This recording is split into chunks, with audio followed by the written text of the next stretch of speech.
Hindi masaya ang mga mamamayan ng Lucena sa pagkaka-involve ni Catherine Bernardo sa kanilang mayor na si Mark Alcala. Hindi na raw nagagampanan ni Mayor Mark ang kanyang tungkulin bilang halal na public servant.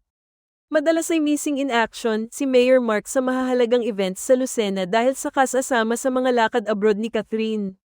Mas binibigyan daw nito ng panahon ang kanyang love life. At sa dami ng kanyang mga nakarelasyon ay naging chick boy ang kanyang image. Ilang celebrities na rin kasi ang naugnay kay Mayor Mark Alcala tulad nina Ashley Ortega, Mika Reyes, at Sanya Lopez. May chika pa na kaya raw ginawa nito ngayon si Catherine Bernardo ay dahil may balak itong si Mayor Alcala na tumakbo sa mas mataas na posisyon sa 2028. Well, maipanalo kaya siya ni Catherine Bernardo kung sakasakali? Hindi masaya ang mga mamamayan ng Lucena sa pagkaka-involve ni Catherine Bernardo sa kanilang mayor na si Mark Alcala. Hindi na raw nagagampanan ni Mayor Mark ang kanyang tungkulin bilang halal na public servant. Madalas ay missing in action si Mayor Mark sa mahahalagang events sa Lucena dahil sa kasasama sa mga lakad abroad ni Catherine.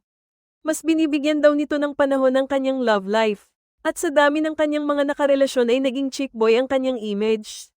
Ilang celebrities na rin kasi ang naugnay kay Mayor Mark Alcala tulad nina Ashley Ortega, Mika Reyes, at Sanya Lopez. May chika pa na kaya raw ginawa nito ngayon si Catherine Bernardo ay dahil may balak itong si Mayor Alcala na tumakbo sa mas mataas na posisyon sa 2028.